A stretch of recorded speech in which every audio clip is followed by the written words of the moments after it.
29 поўных збораў кніжнай спадчыны Францыска Скарыны цяпер ёсць у прынёманні. Камплекты, кожны з якіх утрымлівае 22 кнігі ва ўрачыстай абстаноўцы Гродзенскай абласной навуковай бібліятэцы імя Яўхіма Карскага і іншым кнігасховішчам рэгіёна перадаў дырэктар Нацыянальнай бібліятэкі Беларусі. Роман Матульскі і яго калектыў у свой час сталі ініцыятарамі і праваднікамі праекта па пошуку і друку усіх існуючых зараз кніг Францыска Скарыны.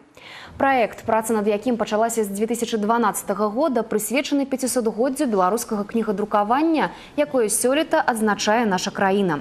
Факсімільнаму выданню папярэднічала грунтоўная вялікая навукова-даследчая работа, а менавіта збор электронных копій усіх 519 выданняў, раскіданых па ўсім свеце, а затым аднаўленне і перавод на сучасную беларускую, рускую і англійскую мовы. Да слова, адшукаць гэтыя кнігі цяпер можна ва ўсіх ВНУ ў Беларусі, бібліятэках, музеях, у тым ліку і Гродзеншчыны.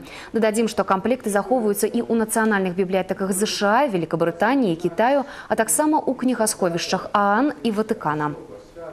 Зараз ідзе працэс, мы перадаем публічныя бібліятэкі нашай краіны, музеі, в іншыя установы.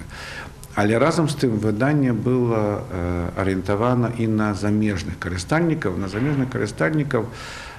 перш-наперш да таго, каб паказаць, што Беларусь годная еўрапейская краіна, у всякім выпадку, як кажуць, не лепшая і не горшая, чым іншыя. Мы па даце выдання сваёй першай кнігі стаім побач з буйнымі, знакамітымі краінамі Европы.